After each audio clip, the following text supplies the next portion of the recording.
അവർ നരകത്തിലെ പട്ടികളാ. ആര് പറഞ്ഞു? മുഹമ്മദ് മുസ്തഫ. എന്നാ അവർക്കൊക്കെയോ 2 കാല്, നല്ല വീതിയുള്ള ചെസ്റ്റ്, നല്ല നിസ്കാര ടാമ്പ്,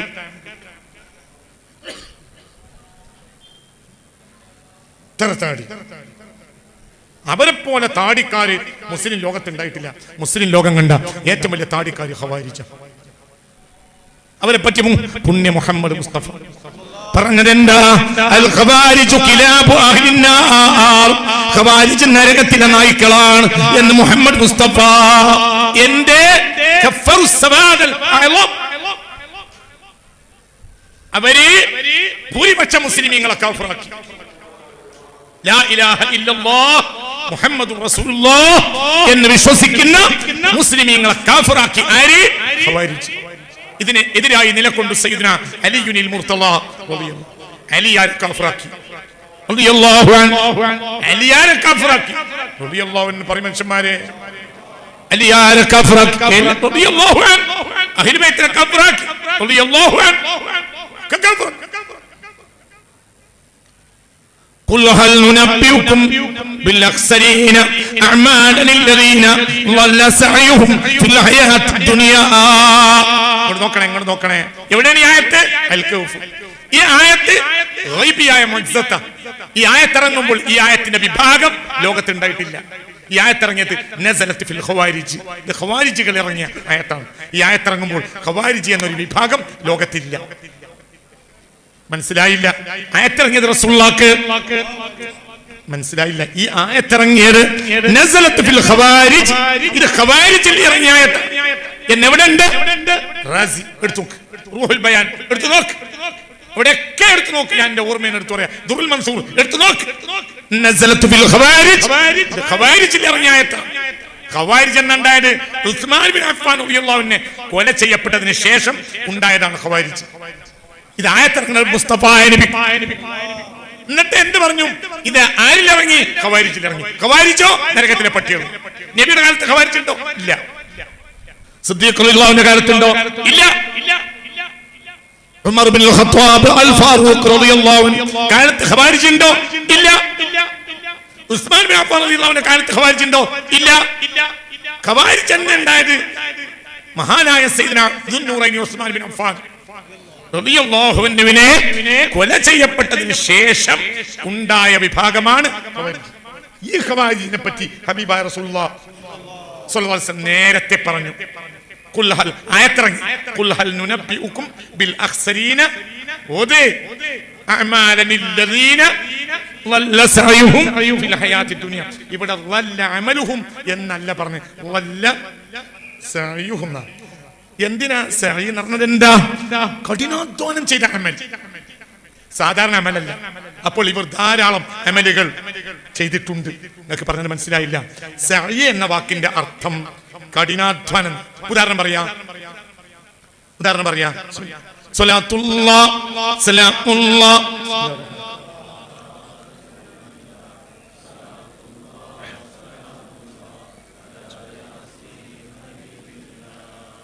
തവസ്സൽനാ ബിസ്മില്ലാഹ്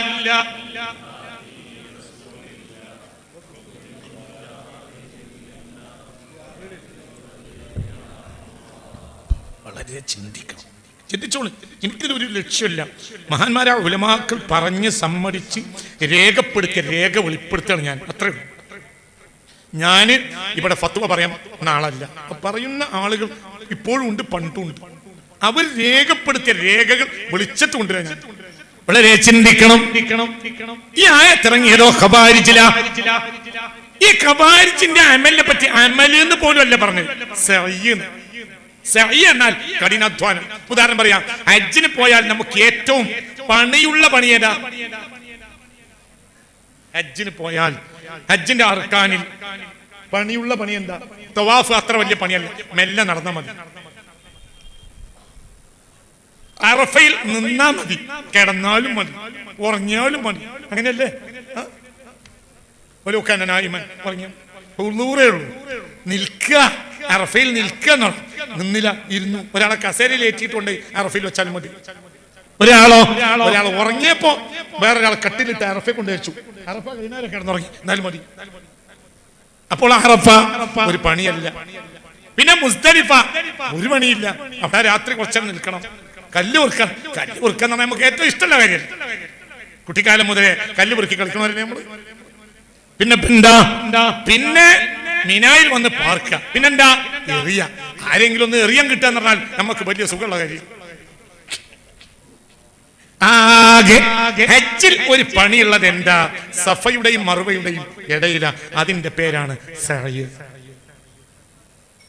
മനസ്സല്ലേ? പറയ്. നടന്നാലും പോരാ, പറയ്. ഓട്ടം, സഅയ്. അതിൽ അധ്വാനുണ്ട്. ഒരാളങ്ങനെ ഉച്ചിന്റെ വേഗതയിൽ അരിച്ചു പോയാൽ കാമിലായ സഅയല്ല. സഅയ് കാമിലാകണേ എന്ത് വേണം? പറ. തവാഫിന് നടന്ന പോലെ നടന്നാ പോരാ, കുറച്ച് കൂട്ടണം. ഇത് പേരെന്താ? സഅയ്. ഇനി ആയത്തിനർത്ഥം വെക്ക്.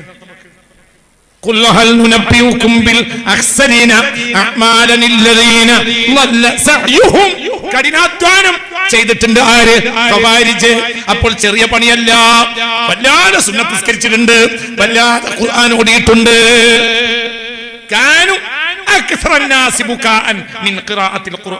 ഖുർആൻ ഓതി ലോകത്തെ ഏറ്റവും കരഞ്ഞത് ഖവാരിജാണെന്ന് ഇതിന്റെ വ്യാഖ്യാനത്തിൽ കാണാം. മനസ്സിലായില്ല? കാനു അക്സറന്നാസി ബുകാഅൻ മിൻ ഖിറാഅത്തിൽ ഖുർആൻ ഓതി ലോകത്ത് ഖുർആൻ ഓതാ കാര്യ ആര്? ഖവാരിജ്. എന്നിട്ട് നബി അവരെ പറ്റി എന്താ പറഞ്ഞു? എന്നിട്ട് എന്താ മനസ്സിലാക്കാത്ത? എന്താ അവരെ പറ്റി പറഞ്ഞത്? അവർ നരകത്തിലെ പട്ടികളാണ്. അവരുടെ അധ്വാനങ്ങൾ ദുനിയാവ് തന്നെ പാഴായി. അതായത് അവരിൽ നിന്ന് ഒന്നും അല്ലാഹു തആല സ്വീകരിക്കും. എന്ത്? അവർ അവർ മുസ്ലിമീങ്ങളെ മുഴുവനും കഫറാക്കി. ആ പണിയാണ് ഇന്ന് വഹാബികൾ എടുക്കുന്നത്. വളരെ ചിന്തിക്കണം. ആരെങ്കിലും വഹാബികളിൽ പെട്ടുപോയിട്ടുണ്ടെങ്കിൽ തിരിച്ചു വരണം. അല്ലാഹു തൗഫീഖ് തരട്ടെ. എന്തൊരു സ്നേഹം, ഒരു സ്നേഹം. എന്തിന് മഹ്ശറിൽ പോയി കൊടുക്കുന്നു?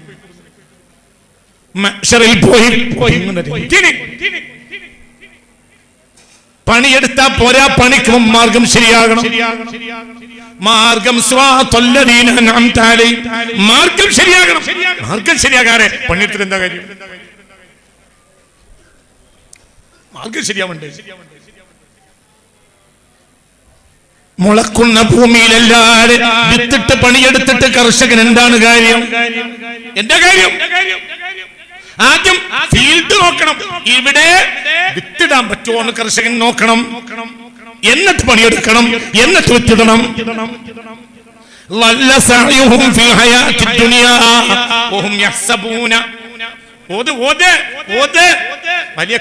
വലിയക്കാരോടാണ് ഞാൻ ഓത് എന്ന് പറയുന്നത്, വയസ്സന്മാരോടല്ല.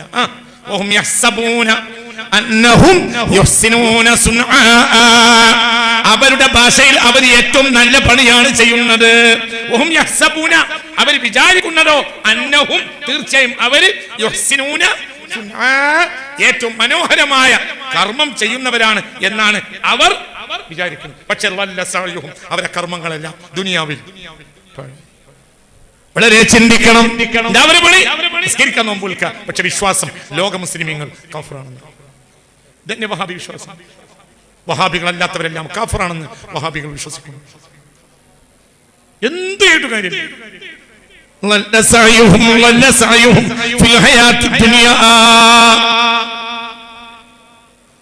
ഇത് ശരിക്ക് ചിന്തിക്കണം. ഇത് ഞാൻ പറയുന്നത് ഇതിവിടെ എല്ലാവരും പറഞ്ഞവരാ.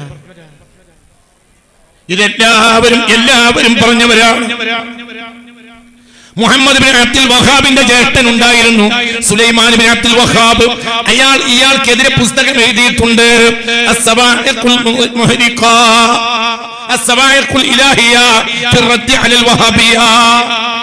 എന്റെ കയ്യിലുണ്ട് കിതാബ്. എന്റെ കയ്യിൽ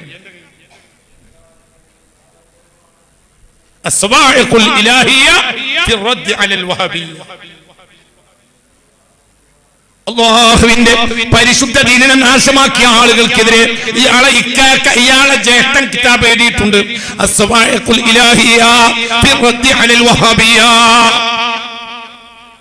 ലോക മുസ്ലിമീങ്ങൾ കാഫിറാണെന്ന് പറഞ്ഞ എന്റെ അനുജൻ അവനാണ് കാഫിർ, അല്ലാതെ ലോക മുസ്ലിമീങ്ങൾ അല്ല എന്ന് അതിൽ അയാൾ സമർത്ഥിച്ചിട്ടുണ്ട്. ഇയാളെ ഏട്ടൻ ഇക്കാക്ക, ഇയാളെ ബല്യാപ്പാന്റെ പേരും സുലൈമാന.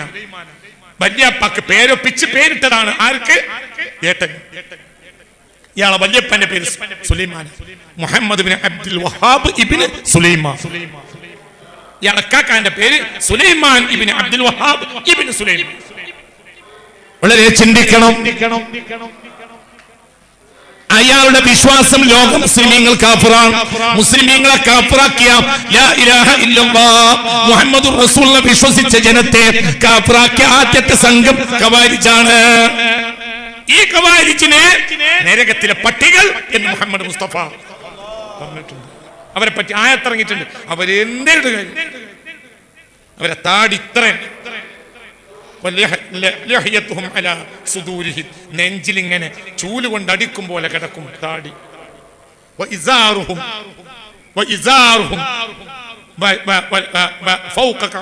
അവരെ ഞെരിയാണിക്ക് മുകളിലെ അവര് തുണിയെടുക്കൂ, വലിച്ചെടുക്കൂല. പിന്നെയോ നിസ്കാരത്താകുമ്പോ നെറ്റിയിൽ ഞാൻ പകരുന്ന ഖുർആനോട്. എന്നിട്ട് എന്താ നബി പറഞ്ഞത്? പട്ടികൾ. എന്താ പ്രശ്നം? മുസ്ലിം സമുദായത്തിന്റെ പുതുധാരയിൽ നിന്ന് അവർ പുറത്തു പോവുകയും മുസ്ലിം സമുദായത്തെ അവർ കാഫിറാക്കുകയും ചെയ്തു. വളരെ ചിന്തിക്കണം. ആരെ കാഫിറാക്കി? സയ്യിദുനാ അലി ബിൻ അബി ത്വാലിബിനെ പോലും കാഫിറാക്കി. അതേ പണി വഹാബികൾ ചെയ്തു. വഹാബികൾ ആരൊക്കെ കാഫിറാക്കി? മഹാനായ അബൂ ഹമീദ് അൽ ഗസ്സാലി റളിയല്ലാഹു അൻഹു എന്ന് പറഞ്ഞാലേ ബാക്കിയോട് പറയണം. മഹാനായ സയ്യിദുനാ അബൂ ഹമീദ് അൽ ഗസ്സാലി ഹുജ്ജത്തുൽ ഇസ്ലാം അബൂ ഹമീദ് അൽ ഗസ്സാലി റളിയല്ലാഹു മൻ മിസ്ലുഹു ബഅദഹു. ആരാ പിന്നെ അങ്ങനെ ആൺകുട്ടി? AD 1111 ഇമാം ഗസ്സാലിയുടെ വഫാത്ത് റളിയല്ലാഹു അൻഹു. ഇമാം ഗസ്സാലി വഫാത്താകുന്നത് AD 1111. AD 1137 സലാഹുദ്ദീൻ വന്നു. കണ്ടിട്ടില്ല, പക്ഷേ സലാഹുദ്ദീൻ ദർസിലോടിയപ്പോഴാണ് ആൺകുട്ടിയായത്. ഏതാ ഓതിയത്? യഹ്യ. ആരുടെ കിതാബ്? ഗസ്സാലി. നിങ്ങളിന്റെ കൂടെ ഇല്ലേ? മുസ്ലിം നിങ്ങളിന്റെ കൂടെ ഇല്ലേ? മനസ്സിലാവണില്ലേ? നിങ്ങൾ ചിന്തിക്കണം. കുട്ടി ഇത് പഠിക്ക്. ഹിജ്റ AD 1111 AD 1111 ഹുജ്ജത്തുൽ ഇസ്ലാം അബൂ ഹമീദ് അൽ ഗസ്സാലി വഫാത്താകുന്നത്. AD 1137 സുൽത്താൻ സലാഹുദ്ദീൻ ജനിക്കുന്നത്. നിങ്ങൾ ചിന്തിക്കണം. AD 1174 AD 1174 നീതിമാനായ നൂറുദ്ദീൻ സംഘി ഭരിക്കുന്നത്. അപ്പോൾ മുസ്ലിം ലോകത്തിന്റെ പകരക്കാരനായി നിന്നു സുൽത്താൻ സലാഹുദ്ദീൻ. ആരാണ് നൂറുദ്ദീൻ സംഘി എന്ന് നിങ്ങൾ കേൾക്കണം. ഒരു രാത്രി ഹബീബായ റസൂലുള്ളാഹ് സ്വപ്നത്തിൽ വന്ന് പറയാണ്, എന്നെ സഹായിക്കണം. അദ്ദേഹം വടക്കൻ സിറിയയിലാണ്. ഒരു രാത്രി ഹബീബ് സ്വപ്നത്തിൽ വന്ന് പറയാണ്, നിങ്ങൾ എന്നെ സഹായിക്കണം. പിറ്റേന്നും വന്നു പുണ്യ റസൂൽ. സ്വലാത്ത് ചൊല്ലാത്ത എന്തിനിവിടെ ഇരിക്കണം? പുണ്യ മുഹമ്മദ് മുസ്തഫ. എന്താണ് ദീൻ? എന്തൊക്കെ കാര്യങ്ങൾ ഇവിടെ നടന്നു മനസ്സിലായില്ലേ? സൽജൂക്കി രാജവംശത്തിലെ അവസാനത്തെ സുൽത്താനാണ് ആര്? ബഹുമാനപ്പെട്ട നൂറുദ്ദീൻ സംഘി റഹ്മത്തുള്ളാഹി അലൈഹി. അവരാരാ? നീതിമാൻ. മരിക്കുന്നത് AD 1174. അവര് ഒരിക്കൽ ഞാൻ അവരെ മനസ്സിലാക്കാൻ ഒരു ഉദാഹരണം പറയാം. നൂറുദ്ദീൻ സംഘി പോയപ്പോൾ മുസ്ലിം ലോകം അധികാരം ഏൽപ്പിച്ച മഹാനാണ് സുൽത്താൻ സലാഹുദ്ദീൻ റഹ്മത്തുള്ളാഹി അലൈഹി. നൂറുദ്ദീൻ സംഘി മരിക്കുമ്പോൾ ബൈത്തുൽ മുഖദ്ദസ് യൂറോപ്യന്മാരെ കയ്യിലാണ്. ബൈത്തുൽ മുഖദ്ദസിനെ യൂറോപ്യന്മാർ അന്ന് കുതിരലായമാക്കി. ബൈത്തുൽ മുഖദ്ദസിൽ അന്ന് ചാണകമാണ്. കുതിരയെ കിട്ടും യൂറോപ്യന്മാർ. അവരത് കുതിരലായമാക്കി. AD 1099 യൂറോപ്യന്മാർ ബൈത്തുൽ മുഖദ്ദസ് പിടിച്ചടക്കിയത്. മുത്ത് മുഹമ്മദ് മുസ്തഫ 16-17 മാസം തിരിഞ്ഞു നിസ്കരിച്ച ഇസ്ലാമിന്റെ പരിശുദ്ധ ഖിബിലയാണ് ബഹുമാനപ്പെട്ട ബൈത്തുൽ മുഖദ്ദസ്. അള്ളാഹു അതിന്റെ ശറഫ് വർദ്ധിപ്പിക്കുകയും അവിടേക്കും മറ്റു ഖിബലയിലേക്കും എത്തിപ്പെടാൻ അള്ളാഹു നമ്മെ അനുഗ്രഹിക്കുകയും ചെയ്യട്ടെ. മുഅ്മിനീങ്ങളെ ചിന്തിക്കണം. AD 1099 യൂറോപ്യന്മാർ ബൈത്തുൽ മുഖദ്ദസ് എടുത്തു. എന്നിട്ട് അതിന്റെ ചുമരുകൾ പൊളിച്ച് അവർ അതിന്റെ ഒരു ഏരിയ കുതിരലായമാക്കി, മറ്റേരിയ അവരുപയോഗിച്ചു. മുസ്ലിം ലോകത്തിന് ഇതിലേറെ വേദനയില്ല. ബൈത്തുൽ മുഖദ്ദസിന്റെ കോമ്പൗണ്ടിൽ ഉണ്ടായിരുന്ന 300-ലേറെ വരുന്ന ദർസ് പഠിച്ച മുഴുവൻ മുതഅല്ലിമീങ്ങളെ കൊന്നു.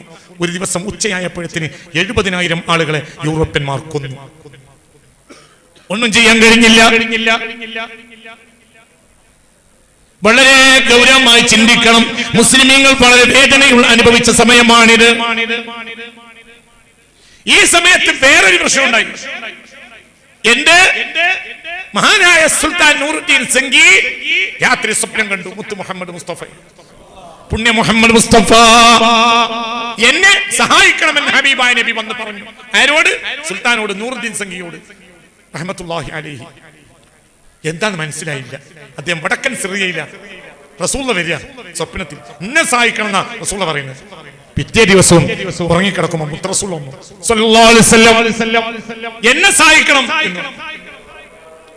മൂന്നാം ദിവസവും പുണ്യ മുഹമ്മദ് മുസ്തഫ, മൂന്നാം ദിവസവും നൂറുദ്ദീൻ സംഗി റഹ്മത്തുള്ളാഹി അലൈഹി അവരോട് ഹബീബായ നബി വന്ന് പറഞ്ഞ് എന്നെ സഹായിക്കണം കേട്ടോ.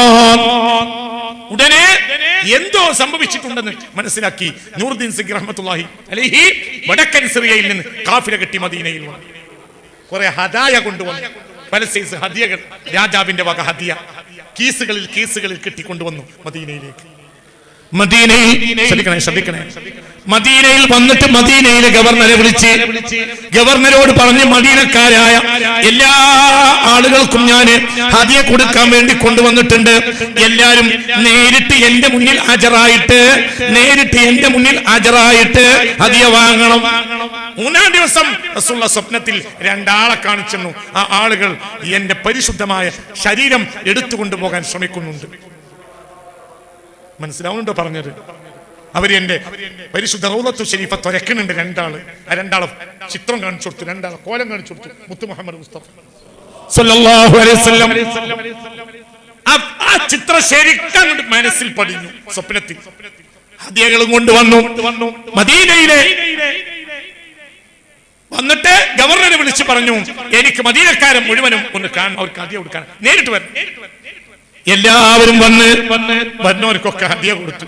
പക്ഷെ ഒരാൾ പോലും ഇക്കൂട്ടത്തിൽ കണ്ടില്ല. അപ്പോൾ സുൽത്താൻ ചോദിച്ചു, ഇനി ആരും ഇല്ലേ? അല്ല, ഇനി ആരും ഇല്ല. അല്ല, ഇല്ലേ? ഉണ്ടല്ലോ. അപ്പോൾ പറഞ്ഞു, മൊറോക്കോവിൽ നിന്ന് വന്ന 2 ആളുകളുണ്ട്. അവര് ഒന്നും പോവില്ല. അവര് രാവും പകലും ഇബാദത്തിലായി അവരുടെ വീട്ടിൽ താമസിക്കാം. അവർ എപ്പോഴെങ്കിലും റൗളയിൽ വരും. അപ്പോൾ പറഞ്ഞേ അവർക്ക് ദുനിയാവിൽ താല്പര്യമില്ല. അവർ രാവും പകലും ഇബാദത്തിലാണ്. അപ്പൊ അതുകൊണ്ട് ആണ് അവർ വരാത്തത്. അവർക്ക് ഒരു ഹദിയ ആവശ്യമില്ല. അവർ സായിദീങ്ങളാണ്. അപ്പോൾ രാജാവ് പറഞ്ഞു, ഓ, അങ്ങനെ നല്ല മനുഷ്യന്മാരാണെങ്കിൽ ഹദിയ വേണ്ടെങ്കിലും എനിക്ക് അവരെ കണ്ട് ദ്വാർപ്പിക്കാലോ, അങ്ങോട്ട് പോവാ. നേരെ ഇവർ വാടകയ്ക്കെടുത്ത് താമസിക്കുന്ന റൂം തേടിപ്പോയി രാജാവ്. ചെന്ന് നോക്കുമ്പോ മുത്തു മുഹമ്മദ് മുസ്തഫ സ്വല്ലല്ലാഹു അലൈഹി വസല്ലം കാണിച്ച 2 ആളുകൾ ചെമ്പം മുടിക്കാർ പിടിച്ചു. എന്താടാ പണിയെന്ന് ചോദിച്ചു. എന്താടാ പണിയെന്നാണ് ചോദിച്ചപ്പോൾ വിറച്ചു. പണിയാണ് കാണിച്ചു കൊടുത്തു. എന്ത്? അവരെ മുറിയിൽ നിന്ന് തുരങ്കുണ്ടാക്കിയിട്ടുണ്ട്. എങ്ങോട്ട്? റൗളത്തു ശരീഫയിലേക്ക്. വളരെ മനസ്സിലായില്ലേ പറഞ്ഞത്? ഇവരിൽ ശിക്ഷ നടപ്പാക്കി ഖലീഫ എന്ന് മാത്രമല്ല, വളരെ ആഴത്തിൽ റൗളത്തു ശരീഫയിലെ എത്രയോ ആഴത്തില് ലോഹം ഉരുക്കി ഒഴിച്ച് ഇനി ഒരാൾക്കും തൊടാൻ പറ്റും. ഈ ഖലീഫയാണ് ആര്? മഹാനായ സുൽത്താൻ നൂറുദ്ദീൻ സംഗി. നൂറുദ്ദീൻ സംഗിക്ക് കുട്ടികളില്ല. നൂറുദ്ദീൻ സംഗിയുടെ പകരക്കാരനായിട്ടാണ് നൂറുദ്ദീൻ സംഗി റഹ്മത്തുള്ളാഹി അലൈഹി ബഹുമാനപ്പെട്ട സുൽത്താൻ സ്വലാഹുദ്ദീനെ മിസ്റിലേക്ക് അയച്ചത്. പിന്നെ അദ്ദേഹത്തിന് കുട്ടികളില്ല. ഒരഭിപ്രായം ആൺകുട്ടികളില്ല, കരുത്തരില്ല. ഏതായാലും സംശയമില്ല. നൂറുദ്ദീൻ സംഘി AD 1174 മരിച്ചപ്പോൾ മുസ്ലിം ലോകം എല്ലാം ഒരുമിച്ച് പറഞ്ഞേ, നൂറുദ്ദീൻ സംഘിക്ക് ഒരു പകരക്കാരൻ ഉണ്ടെങ്കിൽ അത് സുൽത്താൻ, അത് സലാഹുദ്ദീനാണ്. ഇസ്ലാമിക ലോകത്തിന്റെ അധികാരം ഏറ്റെടുക്കണം. അങ്ങനെ നിർബന്ധപൂർവം ഇസ്ലാമിക ലോകത്തിന്റെ അധികാരം ഏൽപ്പിച്ചു മഹാനായ സലാഹുദ്ദീൻ, മഹാനായ സുൽത്താൻ സലാഹുദ്ദീൻ. AD 1187 ബൈത്തുൽ മുഖദ്ദസ് യൂറോപ്യന്മാരെ പുറത്താക്കിയിട്ട് മോചിപ്പിച്ചു. AD 1214 ഒരു വഫാത്താകുന്നത് വരെ മുസ്ലിം AD 1187 AD 1194 ബഹുമാനപ്പെട്ട സുൽത്താൻ സലാഹുദ്ദീൻ വഫാത്തായി. ഇതിവിടെ പറയാനുള്ള കാരണം എന്താ? എന്തുകൊണ്ടാണ് ഇത്ര വലിയൊരു കരുത്ത് അല്ലാഹു ഒരു മനുഷ്യനെ കൊടുത്തത്? എന്താ? അദ്ദേഹം ജീവിതം ഒഴിഞ്ഞു വെച്ച് പഠിച്ചു. എന്ത് പഠിച്ചു? ഗസാലി ഇമാമിനെ പഠിച്ചു. നിങ്ങൾക്ക് പറഞ്ഞത് മനസ്സിലായില്ലേ? ലോകം കണ്ട സൂഫിയാണ് അബൂ ഹാമിദ് അൽ ഗസാലി. ഇതുപോലെ ഒരു മനുഷ്യൻ പിന്നീട് ചരിത്രത്തിൽ ഉണ്ടാവില്ല. അതാണ് അബൂ ഹാമിദ് അൽ ഗസാലി, മുജദ്ദിദുൽ ഖർനിൽ ഖമിസി, 5ാം നൂറ്റാണ്ടിന്റെ മുജദ്ദിദാണ് അബൂ ഹാമിദ് അൽ ഗസാലി. ബൈത്തുൽ മുഖദ്ദസ് യൂറോപ്യന്മാർ മോചിപ്പിച്ചപ്പോൾ ബഹുമാനപ്പെട്ടവര് ഒരു വാൾ വാങ്ങാനല്ല പോയത്, കിതാബോടാൻ പോയി. ആദ്യം കിതാബോടി. എന്ത് നിറച്ച്, അങ്ങോട്ട് നിറച്ച് എന്ത് ആത്മീയ ജ്ഞാനം. അല്ലാഹു നമുക്ക് തൗഫീഖ് തരട്ടെ. പഠിച്ചു. എന്ത് പഠിച്ചു? എന്തെങ്കിലും അല്ല പഠിച്ചത്, സൂഫികളിൽ നിന്ന് പഠിച്ചു. ലോകം കണ്ട സൂഫിയാണ് അബൂ ഹാമിദ് അൽ ഗസാലി. നിങ്ങൾ ഇതെന്താണ് ചിന്തിക്കാത്തത്? വളരെ ചിന്തിക്കാൻ. അല്ലെങ്കിൽ എന്തിനാണ് ഈ തല? ഈ അബൂ ഹാമിദ് അൽ ഗസാലി ഇങ്ങോട്ട് നോക്കടാ. അബൂ ഹാമിദ് അൽ ഗസാലി, ബാല്യക്കാരാ, ചെറുപ്പക്കാരാ, നീ ചിന്തിക്ക്. നീ എന്റെ അനുജനാണ്. നീയാണ് ഈ കാര്യങ്ങളിൽ മുന്നിൽ നിൽക്കേണ്ടത്. അനുജന്മാരെ, നിങ്ങളെ ഞാൻ ഓർമ്മപ്പെടുത്തുകയാണ്. സലാഹുദ്ദീനെ നമുക്ക് സംഭാവന ചെയ്തത് യഹ്യ ഉലൂമുദ്ദീനാണ്. യഹ്യയുടെ നേതാവാണ്, അതിന്റെ കർത്താവാണ് അബൂ ഹാമിദ് അൽ ഗസാലി. യഹ്യ മാത്രമല്ല, നമുക്ക് സംഭാവന ചെയ്തത് അബൂ ഹാമിദ് അൽ ഗസാലി. ഗസാലി ഇമാമിന്റെ കിതാബാണ് ദർസിൽ ഓതി പഠിച്ചു. ആര്? സലാഹുദ്ദീൻ പഠിച്ചപ്പോൾ ആർക്കും സലാഹുദ്ദീനെ തടഞ്ഞു നിർത്താൻ കഴിഞ്ഞില്ല. പകല് മുഴുവനും നോമ്പെടുക്കും. ഒരു സുൽത്താനെ നിന്റെ കൂടെ ഉണ്ടോ? സുൽത്താൻ എന്താ സുൽത്താൻ ചെയ്യുന്നത്? പകല് മുഴുവനും നോമ്പെടുക്കും, രാത്രി മുഴുവനും നിസ്കരിക്കും. അല്ലാഹ് പറഞ്ഞ കാര്യം അത് സൂഫിയാക്കളുടെ സ്വഭാവം. അല്ലാഹ് പറഞ്ഞ കാര്യം ഇന്നമൽ മുഅ്മിനൂന അല്ലദീന ഇദാ ദുക്കിറല്ലാഹു വജലത് ഖുലൂബുഹും. അത് അബൂ ഹാമിദ് അൽ ഗസാലി കാഫിറാണെന്നാണ് വഹാബി മതം. ഗസാലി ഇമാം കാഫിറ, ശഅറാനി ഇമാം കാഫിറ. ഇതാണ് ആര് പറയുന്നത്? വഹാബികൾ പറയുന്നു. ഇവരുടെ ആദ്യത്തെ ആളാരാ? ഖവാരിജ് കിലാബു അഹ്ലിന്നാർ, നരകത്തിലെ നായ്ക്കളാണെന്ന് മുഹമ്മദ് മുസ്തഫ. ഇത് പറയൽ എന്റെ ഉത്തരവാദിത്തം. ഞാൻ ഇത് പഠിച്ചോനാണ്. ഇനി നിങ്ങൾ ഇഷ്ടം, നിങ്ങൾ വഹാബിയാവ് ആവാതിരിക്കെ നിങ്ങൾ ഇഷ്ടം. ഇത് പറയാൻ എനിക്കൊരു പേടിയില്ല. എന്തുകൊണ്ട്? അല്ലദീ ഖലഖൽ മൗത വൽ ഹയാ തബാറകല്ലദീ ബിയദിഹിൽ മുൽകു വഹുവ അലാ കുല്ലി ഷൈഇൻ ഖദീർ അല്ലദീ ഖലഖൽ മൗത വൽ ഹയാ. ജീവിതവും മരണവും സൃഷ്ടിക്കുന്നത് അല്ലാഹു. എന്തിനു പേടിക്കണം? ലോകത്തെ സംഭാവനകൾ, ഇസ്ലാമിന് സംഭാവനകൾ അർപ്പിച്ച ഇമാമിങ്ങളല്ല, പല ഇമാമിങ്ങളും ഇവരെ ഭാഷയിൽ കാഫിറാണ്. അത് നമ്മൾ നാട്ടിലെ സാധാരണക്കാർക്ക് അറിയൂല. അവരറിയാതെ വഹാബിയായി പോയത് പാവങ്ങൾ. അത് പഠിക്കണം. അവരെ കൂട്ടത്തിൽ കൂടെ നിങ്ങൾ സമസ്തയാകലോ മറ്റല്ല, ഇതൊക്കെ നിങ്ങൾ ഇഷ്ടം. പക്ഷേ വഹാബിന്ന് പോകുന്ന സുന്നിയാണ്. വഹാബിയിൽ നിന്ന് രാജിവെച്ച് സുന്നിയാകണം. വഹാബി എന്ന് പറഞ്ഞാൽ മുജാഹിദ്. അവനെന്ത് ആക്കിയിട്ടു കാര്യമില്ല. മക്ക പിടിച്ചടക്കിയാലും മക്ക ഷിയാക്കളും കൈവശം വെച്ചിട്ടുണ്ടല്ലോ, മദീന ഷിയാക്കൾ കൈവശം വെച്ചിട്ടുണ്ടല്ലോ. ഷിയാക്കൾ തമ്മാടികളല്ലേ? ഷിയാക്കൾ നമുക്ക് അംഗീകരിക്കാൻ പറ്റുമോ? മക്കേ മദീന ഒരേ കയ്യിലല്ലേ? മക്കി മദീന ഷിയാക്കളെ കയ്യിലായില്ല, കയ്യിലുണ്ടായിട്ടില്ലേ? ഫാത്തിമകൾ ഷിയാക്കളല്ലേ? ഷിയാക്കളെ മുസ്ലിമൊക്കെ അംഗീകരിക്കുന്നത്. അള്ളാഹു കാത്തുരക്ഷിക്കട്ടെ. മനസ്സിലായോ നിങ്ങൾക്ക്? പറഞ്ഞേ, മക്ക കൈവശം വെച്ച കൂട്ടത്തിൽ ആരുണ്ട്? ഷിയാക്കളുണ്ട്, ഫാത്തിമികൾ ഷിയാക്കളുണ്ട്. ഫാത്തിമികളെ ഒന്നുമല്ലാതാക്കിയത് സുൽത്താൻ സലാഹുദ്ദീനാണ്. സുൽത്താൻ സലാഹുദ്ദീൻ വരുന്നത് വരെ മക്കയും മദീനയും കൈവശം വെച്ചിരുന്നത് ഷിയാക്കളാ. മക്കയും മദീനയും ഒരാൾ കൈവശം വെച്ചു എന്നത് ഒരു ന്യായം. അതുകൊണ്ട് അവർ നല്ലവരാന്ന് അർത്ഥമില്ല. മുത്തു മുഹമ്മദ് മുസ്തഫ സ്വല്ലല്ലാഹു അലൈഹി വസല്ലം വരുമ്പോൾ ലോകത്തെ കൊടിയ വഞ്ചക മുശ്രിക്കുകളാണ് കൈവശം വെച്ചത്. നിങ്ങൾ ചിന്തിക്ക്, ഇവിടെ എന്താ മാനദണ്ഡം? അർത്ഥം പറയുന്നില്ലേ? അർത്ഥം പറഞ്ഞാ പോരാ.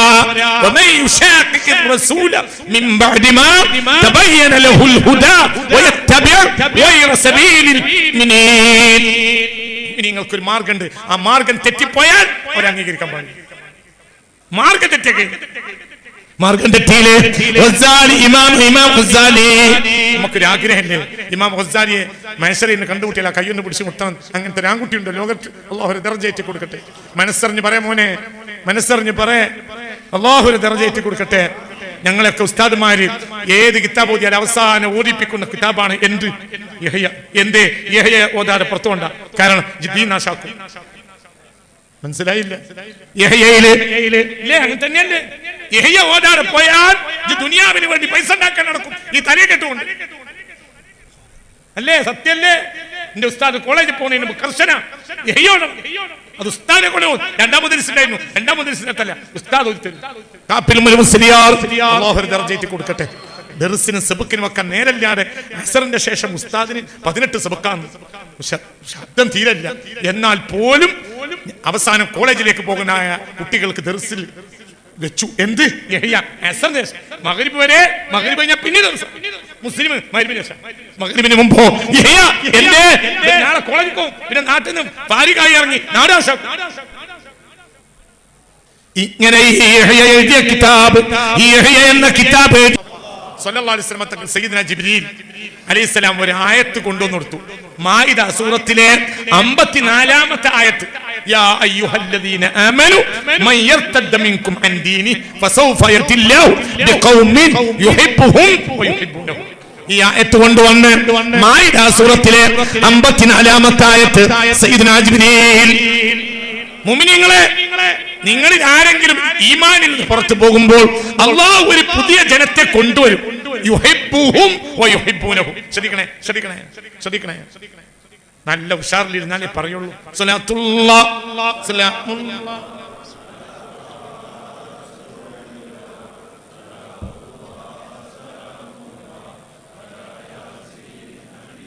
إلهي سلم الأمة من الآفات والنقمة ومن هم ومن غمة بأهل البدر يا الله.